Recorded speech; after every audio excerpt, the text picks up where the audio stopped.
Quiero presentar a Brian Lickel y Rachel Steele. Ellos son dos investigadores de la Universidad de Massachusetts, Ames, en Estados Unidos. Brian es un profesor que tiene una larga tradición investigando temas de relaciones intergrupales con focos particularmente en el tema de las emociones. Rachel está en su 5º año del doctorado, está en la última etapa del cierre de sus estudios para poder comenzar a escribir su tesis doctoral. Y bueno, ellos fueron invitados en el marco de una actividad específica que estamos organizando en el Centro Interdisciplinario de Estudios Interculturales Indígenas, que es un proyecto FONDAP, en el cual es parte del equipo de psicología, donde está el profesor Pablo de Tesano, está Christian Berger, está el profesor Andrés Halle, está también el profesor Rumination, que forman parte del equipo de académicos de la Escuela de Psicología que estamos vinculados a este centro. Y trabajamos dentro de la sublínea. Y nos pareció relevante, dada la temática, obviamente, invitar a Brian y Rachel que compartieran con nosotros lo que ellos han trabajado, y ellos van a formar parte estable del centro en nuestra colaboración internacional. Entonces, le damos la bienvenida. El formato va a ser, ellos van a presentar más o menos 40-45 minutos, y el resto del tiempo lo ideal es que lo podamos discutir. Son súper bienvenidas las preguntas, los comentarios, todo lo que puede echar a andar esta discusión. No se inhiban en hacer las preguntas en español, las podemos traducir, y si las pueden hacer en inglés, las hacen en inglés, pero no se inhiban por el tema del idioma. Ellos van a presentar en inglés, pero si tienen dudas, obviamente las podemos discutir. Bienvenidos, Brian y Rachel. Gracias. Thank you very much, Roberto, and everyone for coming today. What we're going to do today is I'm going to talk about some of the background ideas behind some research that we have been doing that's been primarily conducted in the United States, thinking about conflicts of different kinds within the United States. And I'll provide some background to that, talk about some of what in research in general we know about things that increase conflict, and also those things that may then affect reconciliation processes, and draw some connections between those two. And then Rachel will then talk about some specific studies that then show these ideas in some particular examples from some of her work.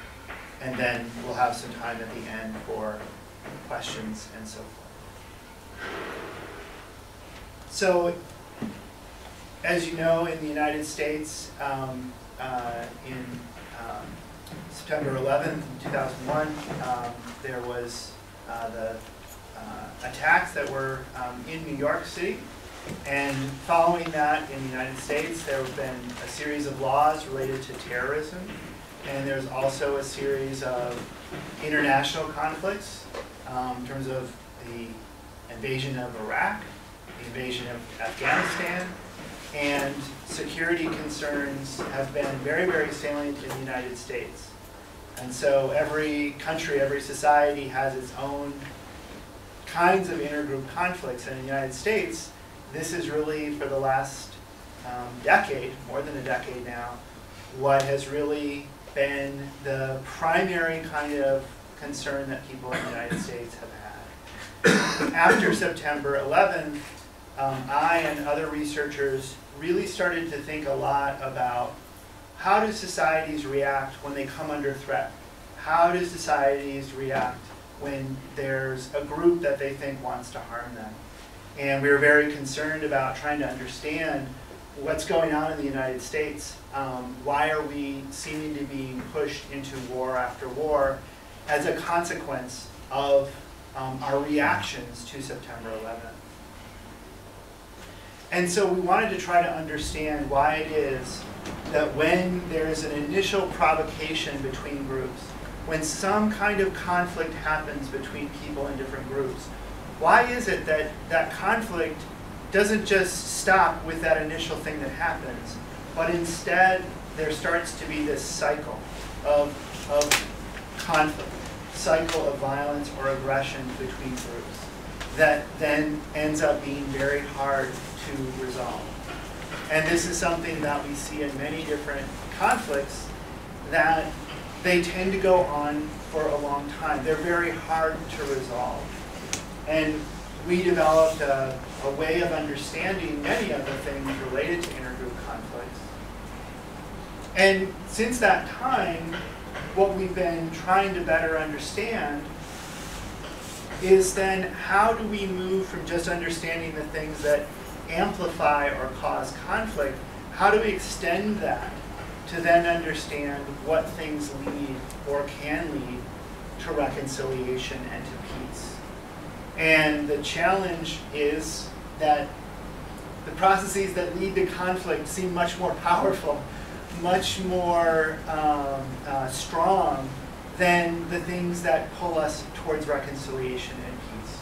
Conflict is so easy to ignite, and reconciliation is so difficult to achieve. And so that's really the question that we're trying to grapple with. And in particular, trying to understand how it is that in an initial effort for reconciliation, that efforts from one group or both groups to try to start the process of reconciliation, what leads to that attempt at reconciliation to actually start its own cycle, not of retaliation now, but a cycle of reconciliation, where processes between groups, the actions that each group takes, leads to more and more intergroup harmony and understanding and reconciliation. In social psychology, and I think in general in research and scholarship on conflict, we know a lot more about all of the things that lead to conflict, and we know less about the most effective tactics, the most effective strategies, the most important psychological factors that lead people from conflict to reconciliation. And so these little pictures, these little diagrams, are just a way of representing the sort of issues that we're trying to understand.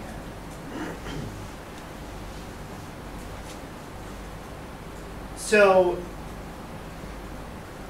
I'm going to talk about, in very general terms, about what the primary things are that seem to lead to intergroup provocations to conflicts spreading and becoming bigger. So why is it that a conflict that starts out between maybe individual members of a group or a small number of people in separate groups, why is it that those small conflicts tend to spread, tend to become bigger, and then tend to be sustained over time? Why does that occur? The first broad factor, the first important thing that influences why conflicts tend to grow and to spread and to be sustained over time is the fundamental way that human beings think about themselves. And we do not think about ourselves as individuals solely, but we also think about ourselves as being connected to different group identities. And when people see that an important group identity of theirs has been harmed or attacked or is under threat, they feel that as being themselves under threat. So in the United States, even though the attacks that happened in New York and Washington, D.C. occurred in those specific locations, Americans throughout the country were consumed with understanding and feeling threatened by the attacks on September 11th. So even though Americans, most Americans, were not literally harmed or literally under threat on September 11th, we collectively felt as a group that we were under threat. And so one reason why provocations that occur between people in different groups tend to spread is that we treat those events as if they're happening to ourselves. That same idea also applies for how we think about other groups. So if there is people in a group that have harmed my group, I don't necessarily think about them just as individuals, but instead I start to see them as representatives of that group. So in the United States, after September 11th, most people didn't think about the September 11th attacks as being carried out just by that small group of people who were the literal people who did the attacks. Instead, many people cast a much wider set of blame beyond the individual people who carried out the attacks to thinking, for example, about Islam as a religion. When we sort of step back from that, we think, well, did Islam as a religion carry out the September 11th attacks? Well, no, of course not. But the people who did carry out those attacks identified their actions as being committed in the name of Islam.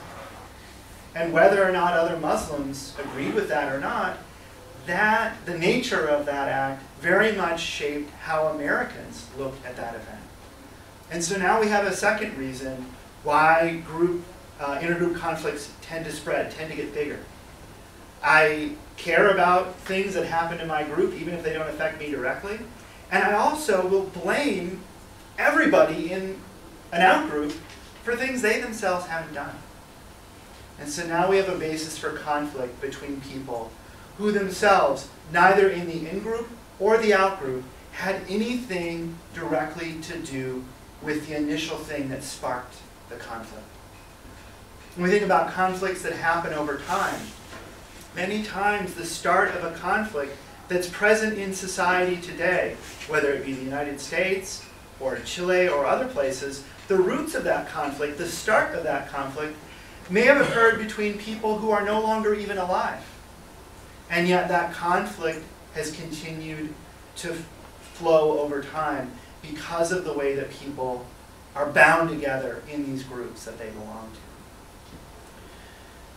With both of these things there's a follow-on to this, which is when we start to really talk about a lot of the psychological processes, which is that these group identities, they really shape, they really influence how we look at the facts that confront us in the world. And I believe in facts. I believe that there is reality out there. But when it comes to things that happen between groups, it's very, very difficult for us, for all people, to agree on one reality. People tend to look at events that occur through the eyes of their group membership. I look at things as an American, right? Someone who's not American is going to look at it from their perspective.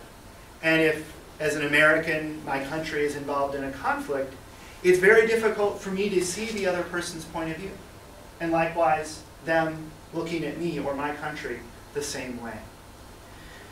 So, because of these things, in conflicts, both sides often see themselves as victims. And they both feel that they have a right or even a duty to retaliate or be aggressive towards the other group because, after all, we were the ones who were harmed. Now, the people in the other group, they themselves are also saying, well, no, we were the ones who were harmed. We're the victims, you're the perpetrators, and on the other side, the same thing.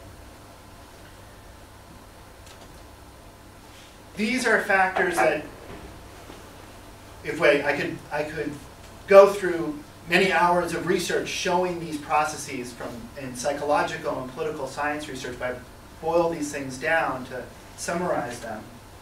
These same factors are really relevant when we start to think about how to promote intergroup reconciliation. And they confront us with the same sorts of challenges when we think about reconciliation as well.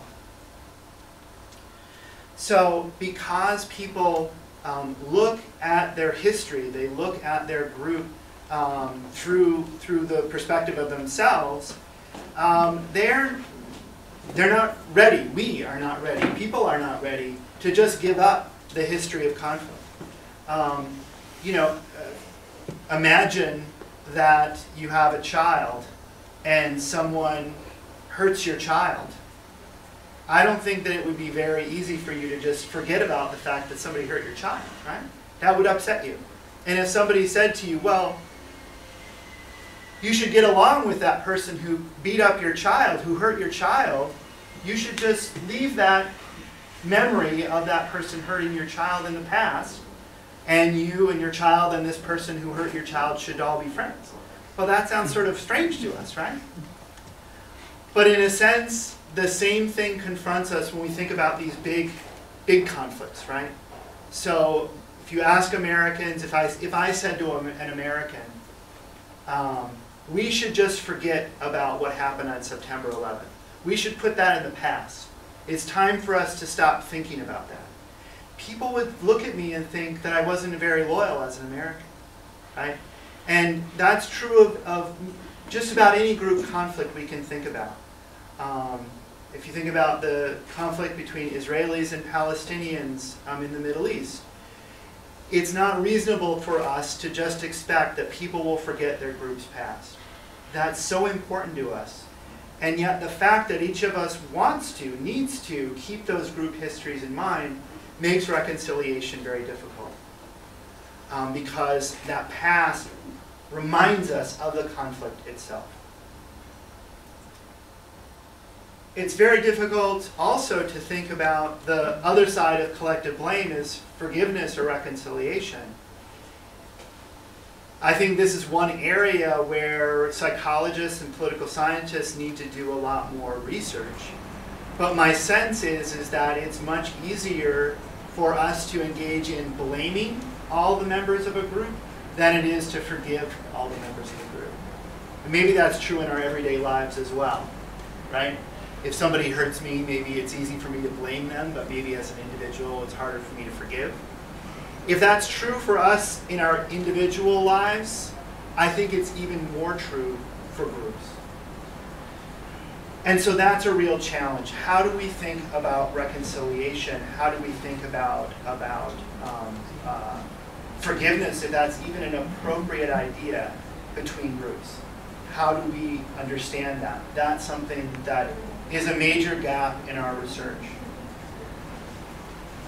Because again, when we're thinking about reconciliation between groups, it's so hard for people from different group perspectives to reach a common ground, to see things enough the same way that they can move past those harms that happened. Again, it may be decades or even centuries in the past. The challenge of getting that common perspective is pretty profound. And so these processes, in terms of amplifying conflict and in some sense resisting or pushing against reconciliation, make this a very important thing for us to understand. If it were easy, then there'd be no reason or no need for us as scholars to try to understand this, because people would readily achieve these things on their own. But we know from looking at the history of the world around us that there are many, many group conflicts that stubbornly persist, that continue to lead to harm of people over decades and even centuries, that resist reconciliation, that resist harmony between the groups. So that's in some sense the challenge of the things that we've been working on, that are very much the focus of the center here that was recently developed. And I think the challenges are very profound, but they're important. And so however difficult the scholarly work is, the applied work is, I think we're called to do that because the suffering is significant. So when we're trying to study this as scholars, or when we're trying to think about how to actually intervene in the real world, as we say, as researchers, we've got a major challenge, because this processes that underlie intergroup conflict and intergroup reconciliation, there's two different levels that are very connected. On the one hand, there are things that happen that are bigger than any one individual. So when war starts between two nations, yes, there are individuals involved, but it's in some sense the nations as groups that are involved. Think about media. when you turn on the television and other people are watching the television, you're all getting the same information given to you. These are these macro societal level processes that are bigger than any one individual. But those macro level processes have their effect by influencing us as individuals. So when I watch the television, if I'm watching CNN or BBC, and I am seeing information about a conflict that I'm involved with, not everyone who's watching that information is going to understand that the same way. And so that's where psychologists, for example, have a role in helping us to understand how it is that people process and think about conflicts and the information they receive. We very much need to understand that individual level. And I say this as a psychologist, but I argue this passionately if I talk to a political scientist or a sociologist. We need to understand this individual level because people, though we share a group identity, people do not think about these conflicts the same way. And Rachel's research is really going to show that threats that Americans will receive are not thought about the same way by all Americans. And so understanding these individual differences and the way that people differ and how they process this is important because, again, individual actions, individual beliefs are important because that's how groups end up taking actions. Think about an election. An election is a group process. But who votes in elections? It's individuals, right? And so if we understand how individuals think about things, then we have a way of understanding or linking these group level macro societal processes with what goes on at the individual level, which then will help us understand what actions groups take, what kind of governments are going to be elected into power. Are countries going to go to war or not? Are the people in a society going to collectively agree for reconciliation between groups that they've been in conflict with? That is both a collective process, but it's also a product of the individual people in the group, their perceptions, their emotions, their actions. So that's really our challenge as researchers, and this is why an interdisciplinary approach to this is so important. Psychologists are extremely good at understanding and describing these processes that happen in the head at the individual level. But without understanding societal level processes like mass communication or political processes, we as psychologists really won't know what's important. And likewise, political scientists, sociologists, and so forth, for them, without understanding what's going on at the individual level, they'll never really be able to describe causally what is causing people's behavior. So both sides, if you will, or both levels, have an equally important role to play. And without taking both into account, we're going to have an extremely limited understanding of what's going on in a society in conflict. So what are we going to talk about today? And Rachel's going to really talk about this by showing you results from studies, which I think is the most interesting way to see this work. And since Rachel's also thinking about, or we're planning very much, dissertation research following from some of the things she's going to talk about today that are going to be conducted in the Chilean context, as well as in the American context. I think it's really helpful to talk about this. She will talk about it in specifics, so we can get feedback on these ideas from you. Well, we want to start by talking about how one's identification, that is, one's attachment to and beliefs in the moral superiority of one's group, how that identification with one's group predicts or shapes the kind of reactions that you have after feeling threat. And the data that she'll talk about will be in the American context and very much related to how Americans think about the threat of terrorism. So again, every society faces different challenges. For us in the US, politically, terrorism, the threat of terrorism, is something that is politically very important for us. She'll then also talk about this individual perspective in relation to these macro processes, also when we talk about reconciliation, and how it is that people differ in how they respond to efforts from one group for reconciliation. And then hopefully we'll have time at the end for questions and comments. All right, so now I'm going to turn it over to Rachel. Right. Yeah. So first, I'm going to talk about two examples of studies that we conducted looking at people's, sort of the conflict escalation side of things, and looking at people's responses to provocation and to threat. And then a final third study looking at people's reactions to efforts for reconciliation, which, who knows, may lead into future discussion about some of the studies that we have planned to conduct here.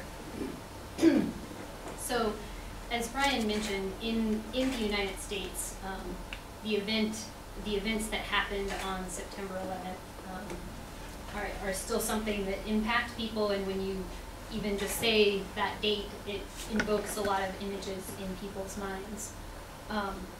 So a few years ago, there was a project planned by some Muslim leaders in New York City to build a mosque and community center near the site of the World Trade Towers.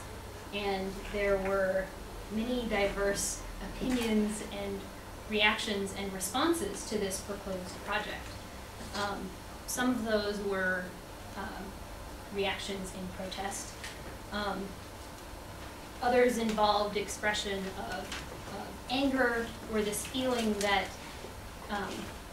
building this mosque on that specific site would be disrespectful to the people whose lives were lost. And in our student population, some of these views were reflected, but there was also a wide range of views. Some people, mentioned things about dialogue and religious freedom. So the study that we actually conducted, we reminded American participants about September 11th, and then we informed them about this mosque and community center project. And then we said, we know that people have a variety of different views about this, but we're interested to know what you think and what your views are. So we asked participants an open-ended question where they were just able to write and talk about their thoughts and their reactions to this project and what it meant to them. And then we asked a series of close-ended questions. And those questions all sort of relate to a general theme of bias against Muslims. So we asked things about how much people blame individual Muslims when acts of terrorism happen, how prototypical people think Muslim Americans are of American, whether or not people support the idea of deporting people who identify as Muslim, or also Arab, because in the US people conflate those two and kind of think that they're one and the same. We asked about the acceptance of hate crimes, which increased quite a bit actually after September 11th. Acts of violence towards mosques or towards individual Muslim Americans and their property. And we also asked questions about this general belief about Islam as a religion, and if it's a religion that promotes violence. But we were really interested to know at the individual level how strongly people identify as American, and if their American identity actually predicts the extent to which they might exhibit some of these, very negative forms of bias towards Muslims. And what we found is that people who are very highly identified with this American identity, so if you look at the right side of the graph, the people who are high in identification were more likely to blame all Muslims for acts of terrorism, where people who were very low in identification were less likely to make this generalization from specific acts to an entire group of people. But we not only found this relationship with this one measure, we also found it with most of the other variables we measured in our study. So what all these numbers are positive correlations, meaning the higher someone's identification, the more likely they are to support each of these types of beliefs. Which, as you can imagine, if we're really interested in intergroup reconciliation, this is somewhat disturbing, but also very helpful for us to understand. So, as researchers, we don't actually want actual intergroup threats and provocations to happen, but sometimes when they do happen, such as when this mosque project went on, or actually when September 11th happened, it provided an opportunity for researchers to ask people questions about what they thought about it. And in this specific context where there was a real world event, we were able to examine identification and found that greater identification predicted more intergroup hostility. But when real world provocations don't happen, we use experimental methods to manipulate or to control what the participants in our studies are exposed to. In this way, we can make more causal claims about why things happened when we have not only a condition where people are exposed to a threat, but where we have a control condition where people are not exposed to that threat. So we can see, well, what is the difference in the way people react? And within that context of looking at how people respond when a threat is present versus when a threat is not present, we are interested to see the extent to which people who are highly identified may respond differently when they're exposed to a threat versus when there's no threat present at all. Those highly identified people might not behave any differently than anybody else. So as Ryan mentioned, the media is sort of one macro method in which we're exposed to these intergroup events. So we wanted to take advantage of this sort of idea, and we created a very short news-like video clip, and we told participants that this was a video clip taken from an online source, and it portrayed a Muslim leader who was sort of speaking very passionately with his hands and very loudly in Arabic. And then we had an English voiceover that was dubbing this video. So people heard the speaker, but what the message they were listening to was the English message.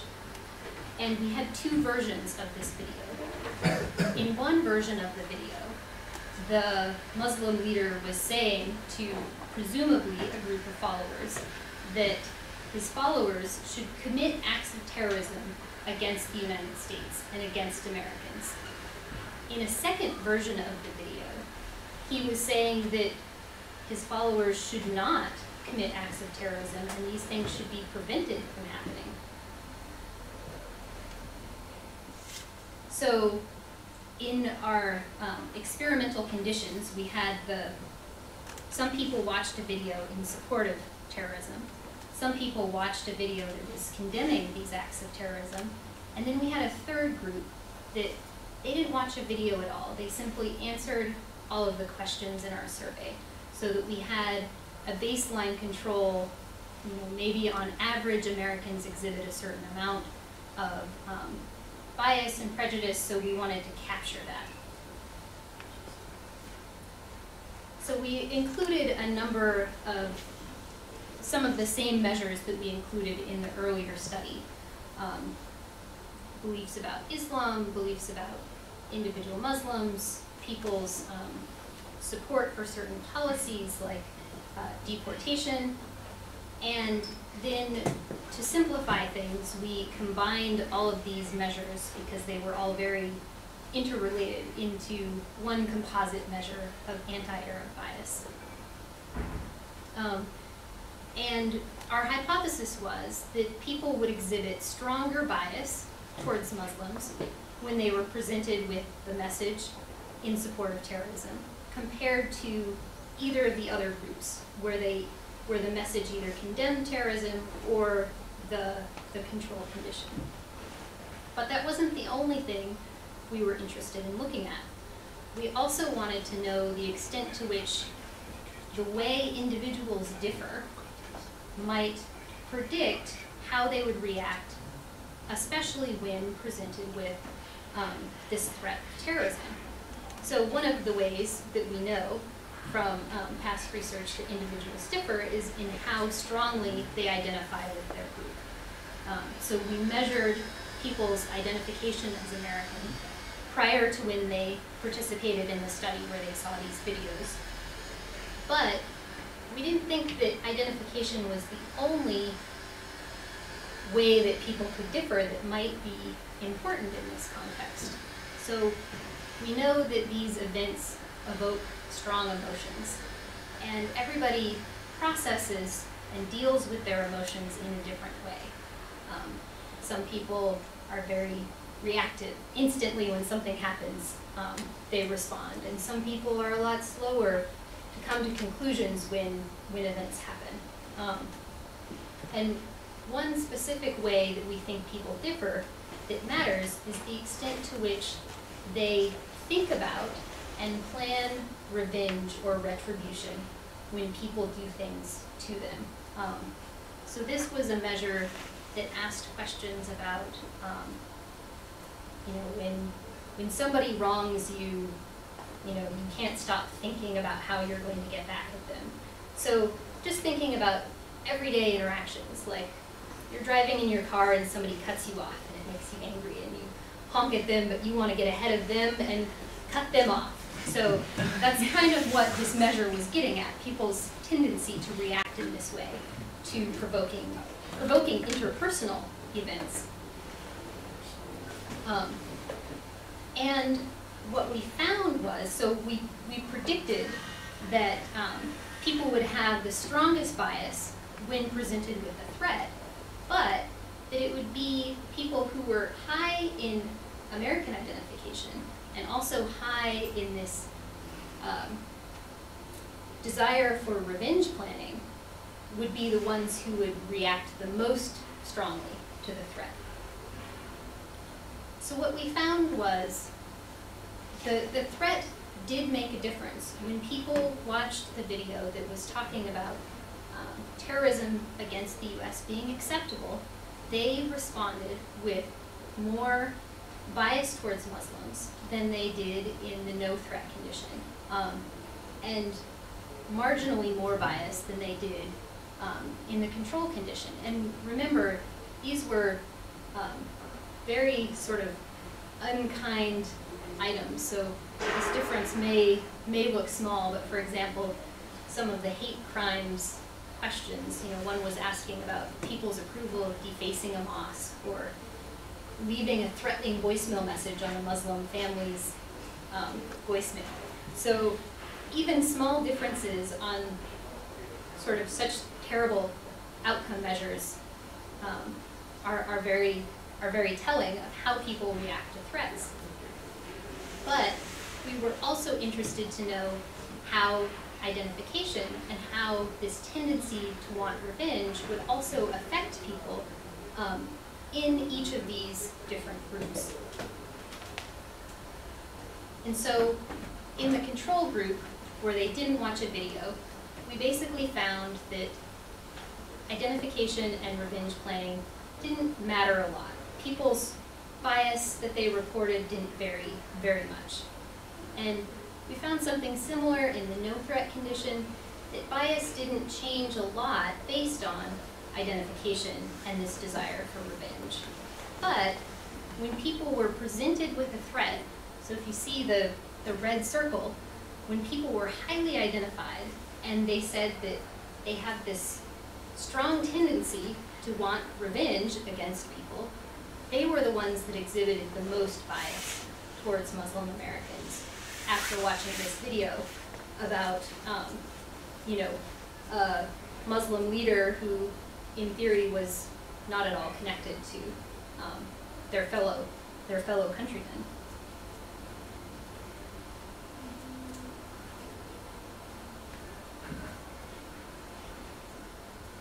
So we've talked some about the consequences, or what happens when people respond to these threats.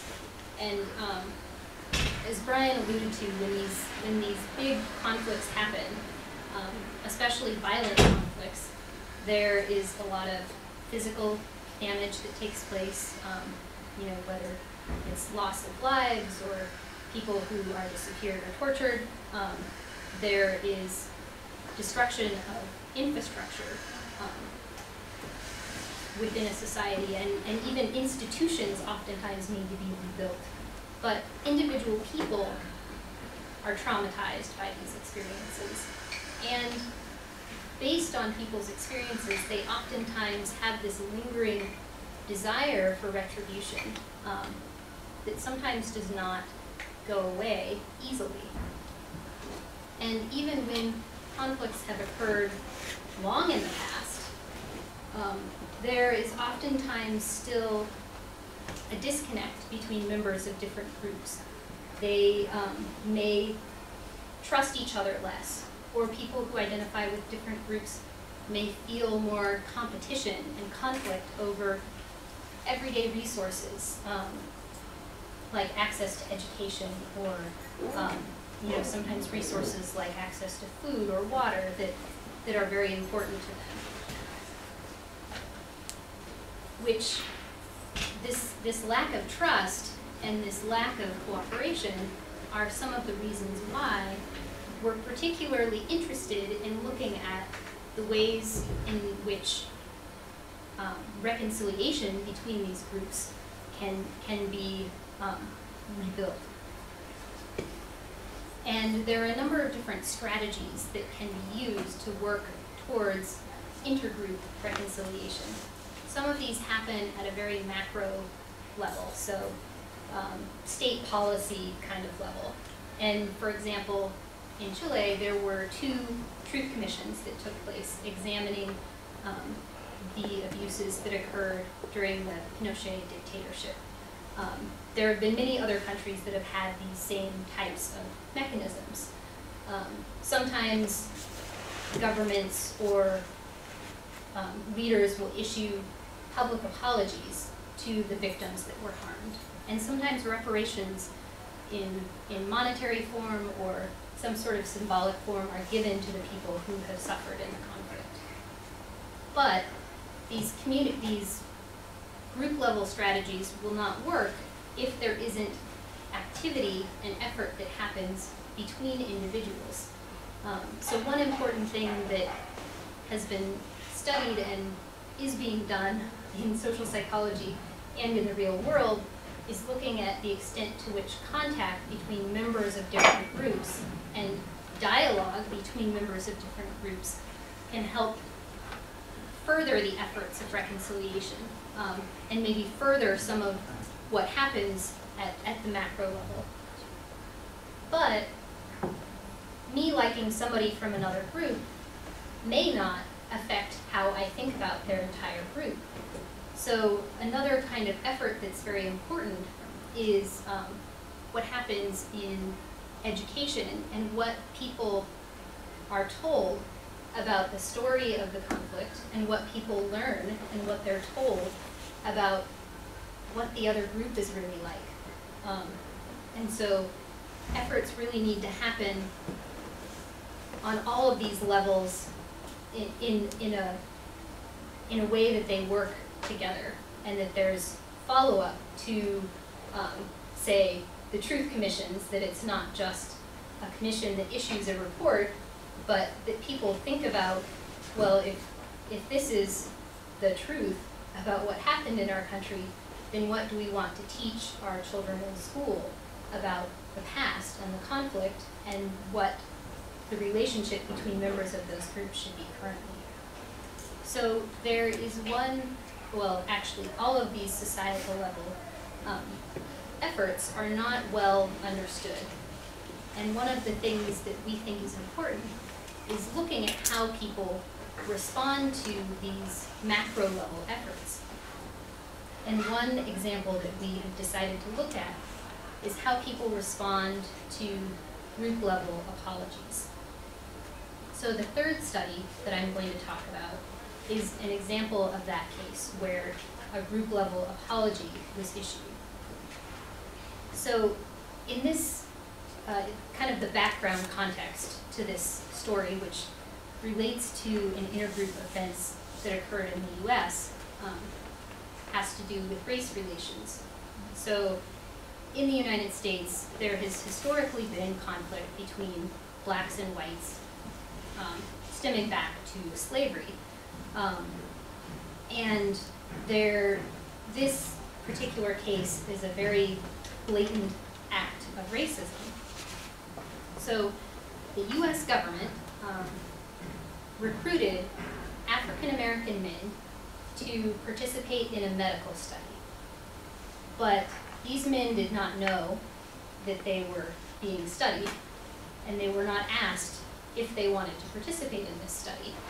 So some of the men were healthy, and some of them had contracted a venereal disease called syphilis, which at that time there was no cure for it.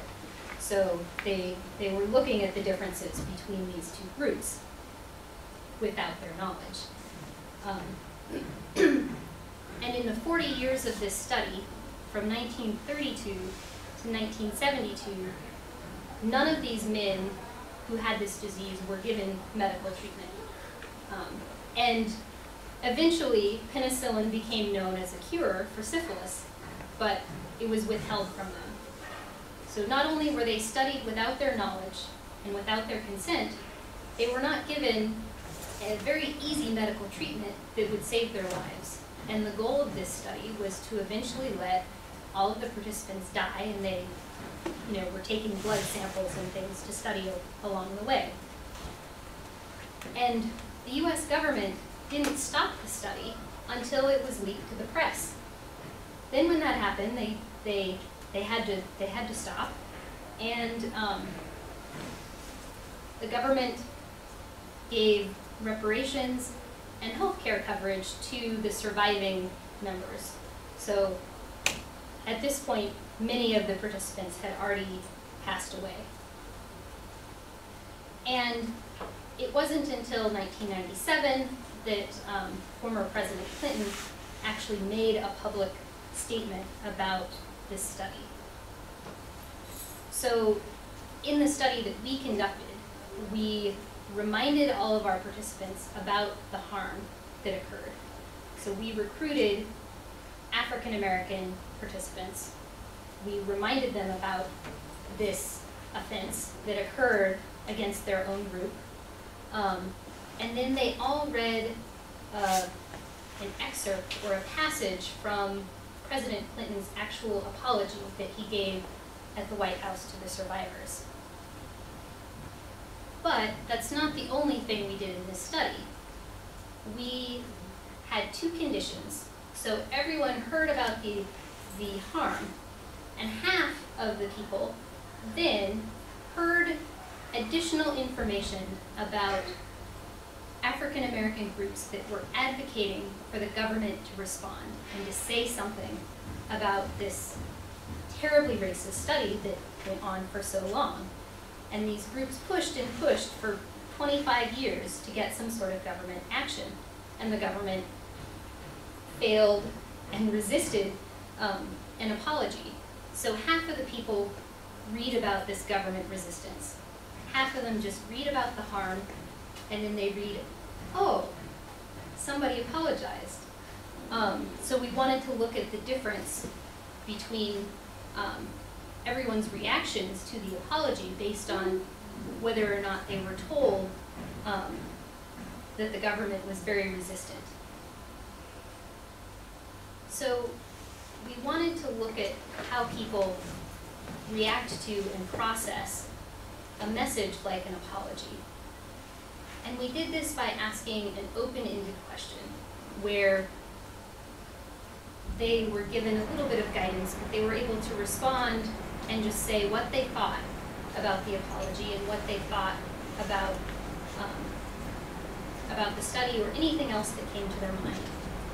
And then we went and we read what every participant wrote, and we coded those responses for statements in agreement with the apology message and statements in disagreement with the apology.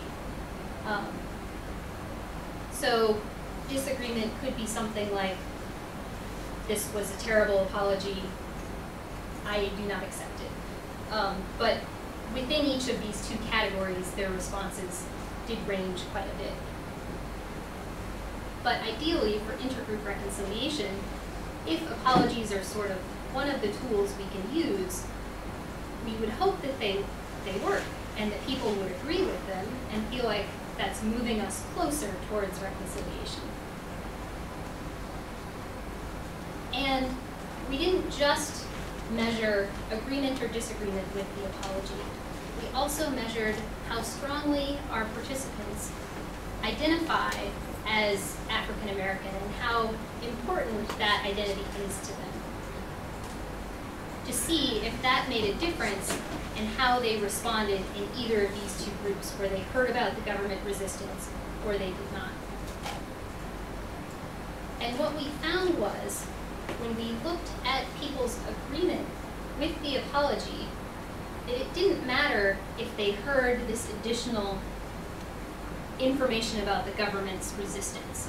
So if you look at both of these lines, you'll see that they look flat, which is saying if I averaged people's responses in the condition where they didn't hear that the government failed to respond for 25 years, compared to the condition where they did, those weren't really different.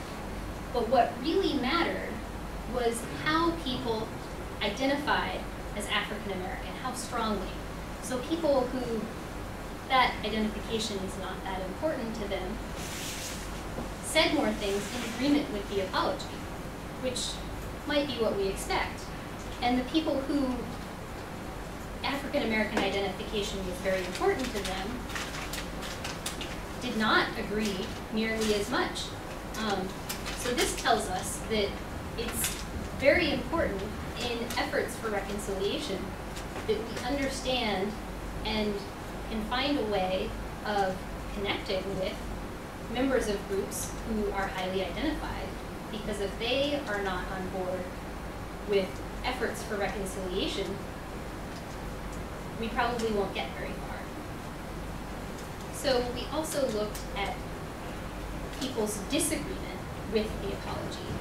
And what we found here is if we averaged people in the condition where they did not hear that the government failed to respond, people exhibited a lot more disagreement when they heard that the government took so long to reply, which is what we would expect, because we were sort of telling them before they read Clinton's real apology that this had to be dragged out of the government.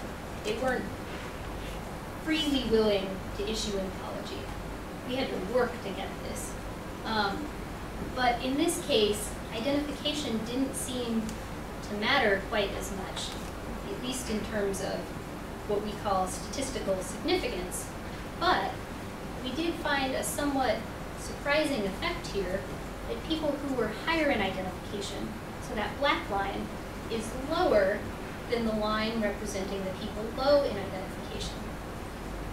And we would think that if people who are highly identified say less statements in agreement, well, they would probably say more statements in disagreement, right? But we think what this represents is people who are completely disengaging from the message. So this was an open-ended question. Participants could write one sentence, they could write a whole paragraph, They could write for 10 minutes. There were no restrictions. So we think that people who are highly identified may not have engaged with the apology message nearly as much. So this is telling us that not only is it important that we're able to reach people who are highly identified with their groups and figure out how to get them to feel a part of reconciliation processes, we need them to be willing to even talk about reconciliation. So if people have questions or topics that they would like to discuss based on our thoughts behind this or this specific data or future studies that we're conducting, we would be happy to answer your questions. Thank you. Thank you. Muchas gracias a Brian y Rachel. Ahora tenemos un espacio para preguntas y comentarios. La idea es que si no lo pueden hacer en inglés, lo hagan en español y traducimos.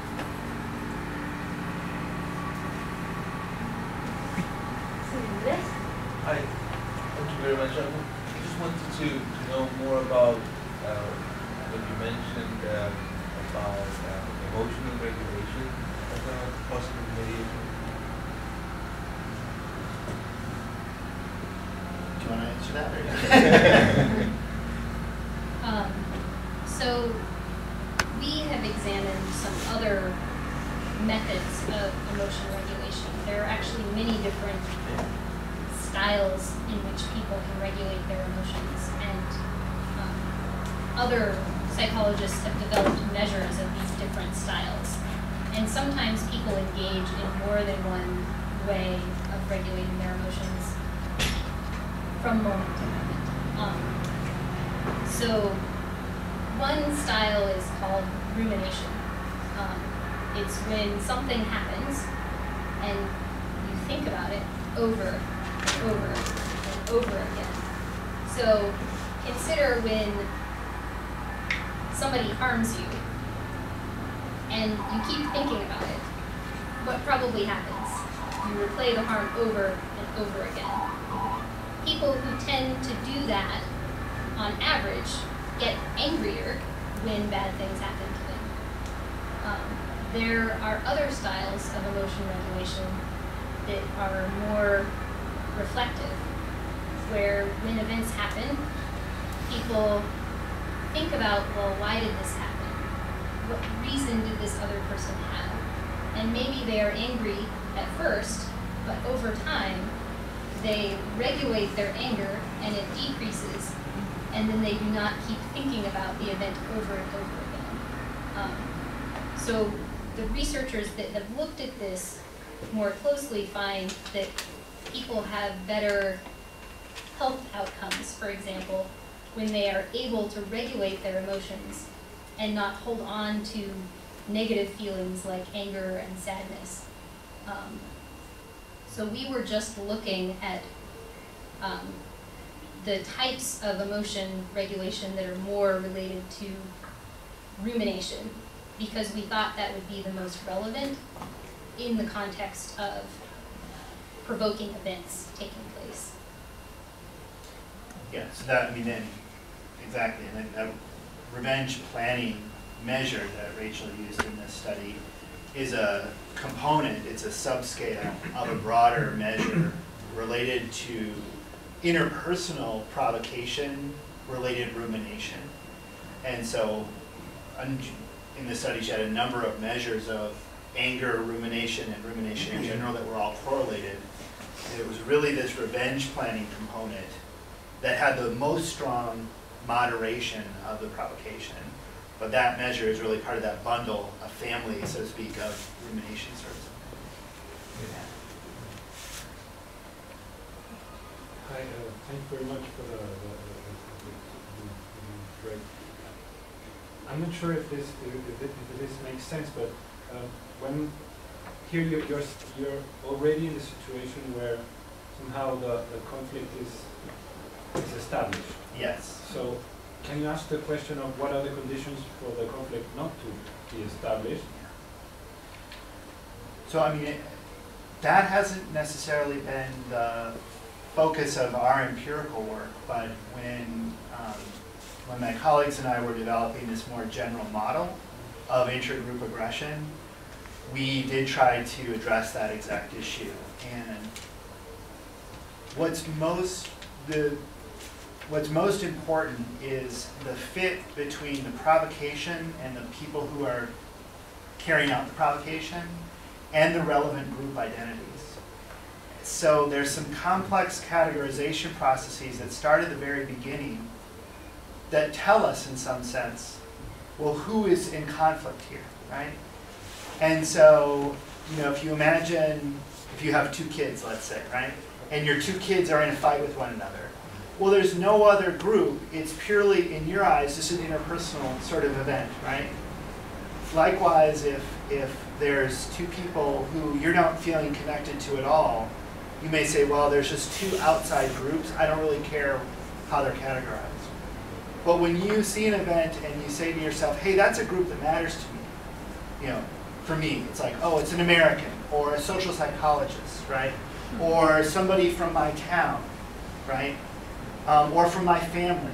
These group identities that people will nominate as being important to themselves. When I can look at it and say, hey, that's part of that identity, then I start to think about particular in-group and then also out-group categories.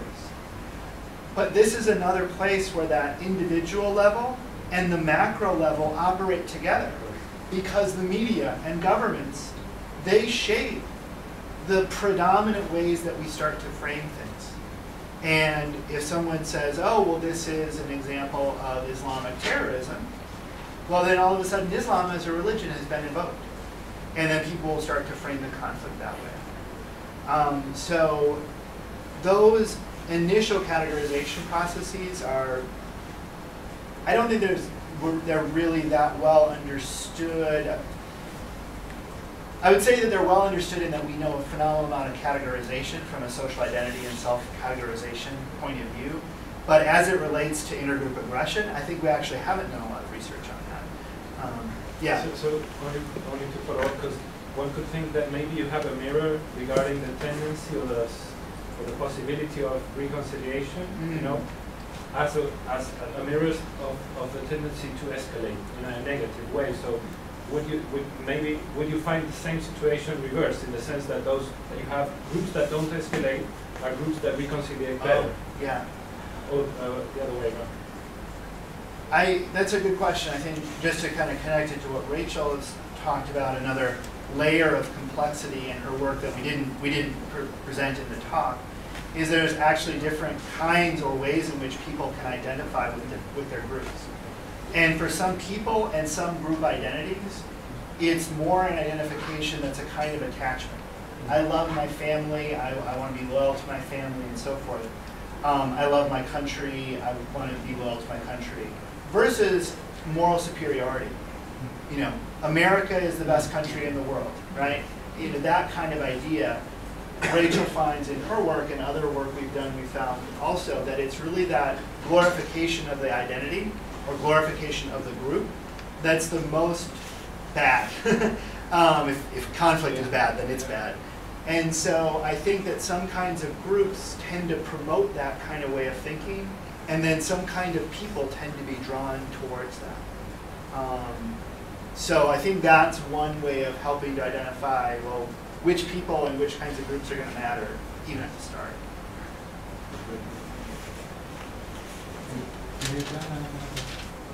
Sí. Hi again. Hey. Thank you. I have this little question. I was wondering if you have any data or information about a successful experience about reconciliation between different groups or even between different nations. For example, I was thinking about the case of the US and Japan after the Second World. And I just wondering if you have any information about how that happened, how that reconciliation happened. I mean, I can offer opinions about that, but But I mean, not just random opinions, but from a psychological point of view, I think there's two things in that. I think that if we think about that war as an example, that both in Germany and in Japan, the way in which Germans and the Japanese thought about their country, and in fact their government that was prominent during the war, actually had a major change. The Germans, they didn't think that that government was a good government, right?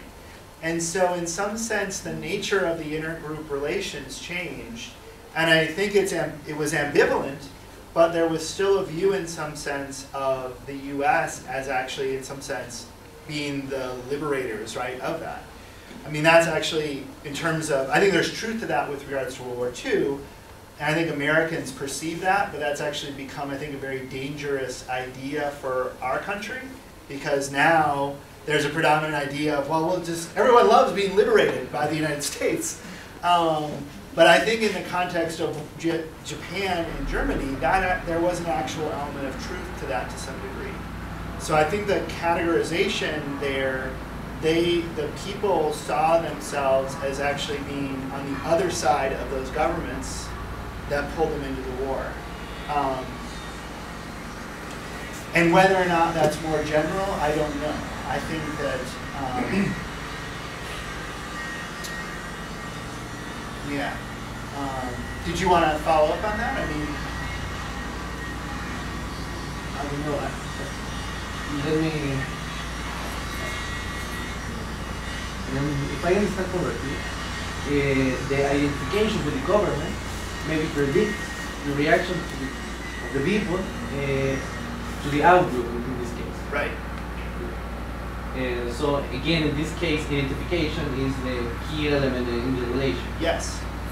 And they after the war, very strongly de-identified or pushed away from that group identity. And instead of thinking, Germany is the most, Germans and Germany are the most important, wonderful country in the world, they then had a very much of a counter view to that, which I think made reconciliation or liking of this former intense enemy much easier. Yeah. There's also research that has been done by scholars in the field of international relations, where they assess conflicts that have happened all over the world and different societal factors that influence whether or not conflict may reoccur. So that kind of research might be of interest to you. I don't have a specific citation, but I know that there's a lot of that kind of thing out there, looking at, more country level variables, socioeconomic status type of government that can affect how conflicts, how well they are resolved. I was thinking in the level of groups and thinking in groups and out groups and the identification with the beliefs of that group. Yeah. Thank you. Lamentablemente estamos... Sí, ¿una última pregunta? Sí. One last one. Taking to the Chilean experience, you mentioned a little bit, but I would like your opinion on our own conflict. You mentioned as the Pinochet dictatorship time. What do you think would be the correct way as a society we can get a reconciliation? Or I know, because I found very interesting what you say about the macro level way to look at it and the individual level as well. But what would be your psychological opinion? I'm going to let you. This is always good when I just walk away. Well, that is one of the things that we are interested in, and the design of the study that we ran in the United States with African Americans is similar to the design of a study that we plan to run here, where we recruit participants who identify on both sides, and then remind them about the harms that occurred.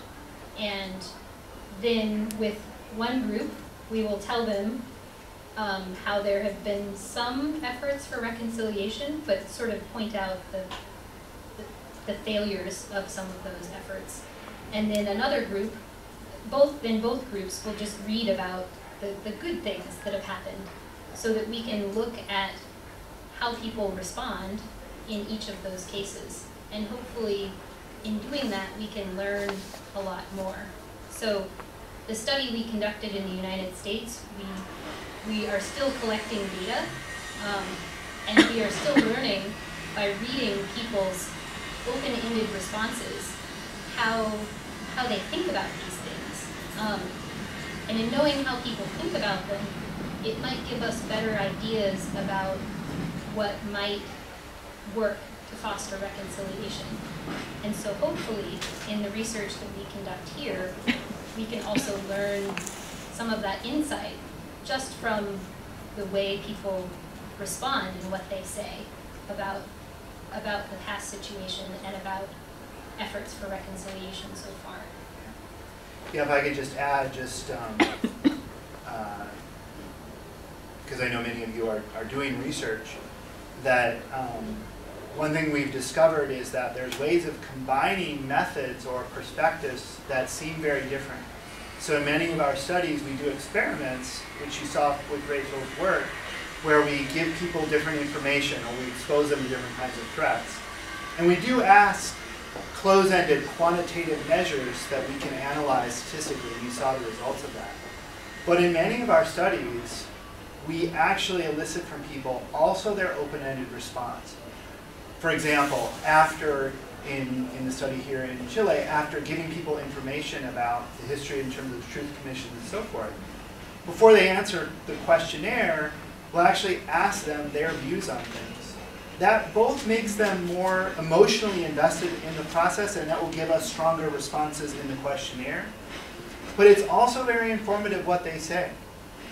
And so, for example, in Rachel's study in the US, one thing that we hadn't thought about before we ran the study, but which we've already seen in the open-ended responses, is the extent to which people in the different experimental conditions mention the fact that African Americans are chronically the target of prejudice in the United States. We didn't have any close-ended measures, any questionnaire measures about the extent to which people thought about African Americans as a chronically victimized group, but we saw it in the open-ended responses. So we may learn things about how Chileans from both the left and the right think about reconciliation in things that we hadn't even thought of before by just reading what they give in the open-ended response. And so we often, as researchers, make this distinction between qualitative and quantitative research, experimental, non-experimental. These are just artificial boundaries, and we really need all of these methods together to really understand what's going on. All right, well, thank you all.